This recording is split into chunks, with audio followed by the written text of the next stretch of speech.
Thanks very much, Jerry, and I really appreciate the opportunity to extend congratulations on behalf of the College of Agriculture on your 100th anniversary as agricultural education here at Purdue.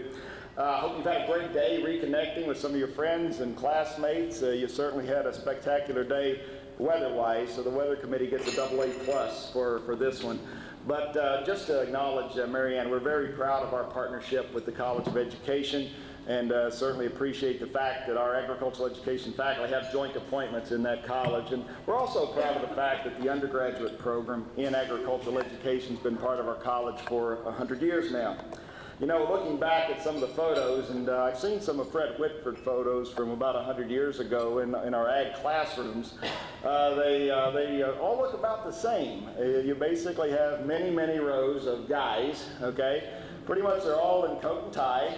Their hair's kind of slicked over with something. They're all sitting at attention. And somebody in the front of the room's got a piece of chalk that looks like an older version of them. And if you look close, they all look a little bit grumpy. I mean, if you look at those old pictures, that's just, I don't know whether it's lack of air conditioning or the coat and tie or what.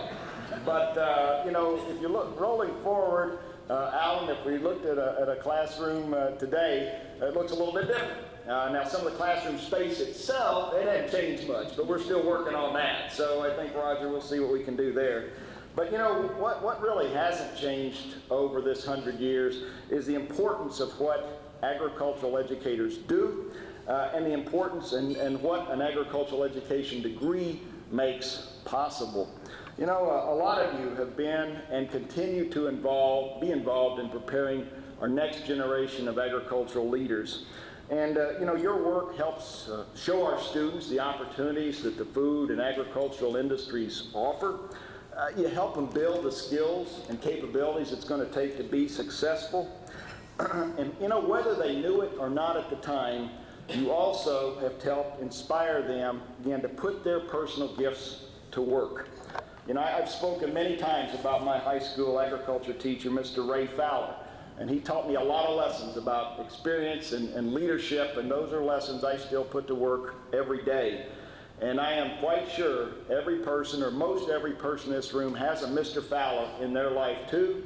And many of you have been that Mr. Fowler for so many students that you've had the chance to work with over time.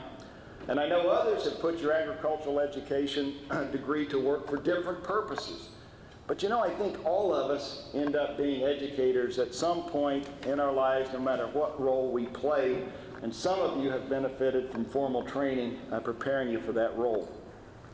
You know, looking forward, I have no doubt that the importance of the work you do, the importance of agricultural education, will only increase as we help prepare the next generation of students to feed 9 billion people by the year 2050.